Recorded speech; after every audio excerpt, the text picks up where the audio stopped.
ఈ భువనగిరి కిలా చరిత్ర స్థానికులకే 80% తెలియదు.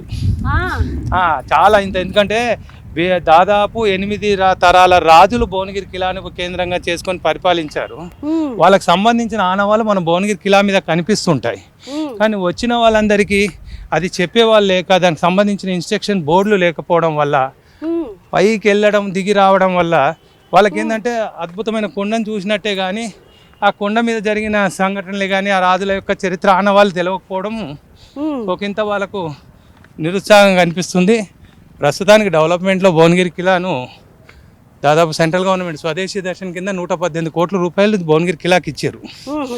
అందులో భాగంగానే ఇప్పుడు 46 కోట్లతోటి రాక్ క్లైంబింగ్ బేస్ స్టేషన్, ఈ సేఫ్టీ వాల్స్, ఇక్కడ పైన బిల్డింగ్ కుతుబ్షాహి బిల్డింగ్ ఉంటుంది, చాలా బాగుంటుంది.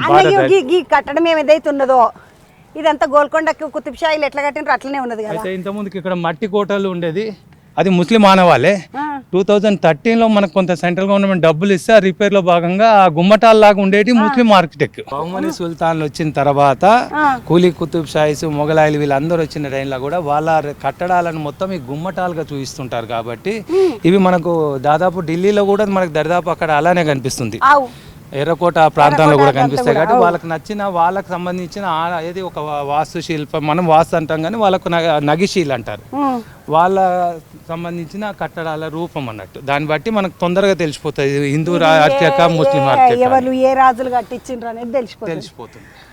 అన్న ఈడనేమో ఇట్లున్నది, అటు మీది బందుకు చూసినాం అనుకో, అవును, ఆడ నామాలు హనుమాన్లు బాగానే ఉన్నది. మళ్ళీ అక్కడ మీదికి వేరే కట్టడం లెక్క ఉన్నది, అదేమడదన్నా? యాక్చువల్గా నామాలు అంటే తర్వాత పెట్టింది, కానీ అక్కడ ఉంది మీరు అన్నట్టు అది హనుమాన్ కాదు, అది వినాయకుని విగ్రహం. అవునా? వినాయకుని విగ్రహం అప్పుడు హిందూ రాజులు కట్టించినప్పుడు మెయిన్ ఎంట్రన్స్ కు పక్క పొంటి వాళ్ళు ఏం చేస్తున్నారంటే ఈస్ట్ ఫేస్ తిక్కుంటే దక్షిణ దిశ ఇటువైపు వస్తుంది. అంటే వాస్తురీత్యా బాగుండాలన్న ఉద్దేశంతో ఇది ఈస్ట్ వస్తుంది, ఇది దక్షిణం వస్తుంది. దక్షిణ సైడ్లో మనకు వాస్తురీత్యా ఉండాలని చెప్పేసి మనకు అక్కడ వాళ్ళు వినాయకుని విగ్రహం అన్నట్టు, ఆ వినాయకుని విగ్రహం ఉంటుంది. కాబట్టి వాళ్ళు అది ఒక రకమైన శుభ సూచకంగా ఎలాంటి వాస్తు దోషాలు ఉండకుండా ఉండేటందుకు. అందుకనే భువనగిరి కిలా చాలా విభిన్నమైన ఏది మన హిందూ ముస్లిం రాజులు రావడం వల్ల వాళ్ళకు నచ్చిన తీరుగా చాలా మార్పులు చేసుకున్నారు. అందుకనే భువనగిరి కిలా మీద వాస్తు మార్పులు చాలా జరిగినాయి. అందుకని ఇక్కడ చరిత్ర నిలబడేది అని ఒక అసత్య ప్రచారం మాత్రం భువనగిరి గురించి చాలా జరుగుతూ ఉంది. కానీ నిజమైన విషయం ఏంటంటే ఎవరైతే అసత్య ప్రచారాలు చేస్తున్నారో వాళ్ళకి భువనగిరి కిలా హిస్టరీయే తెలియదు.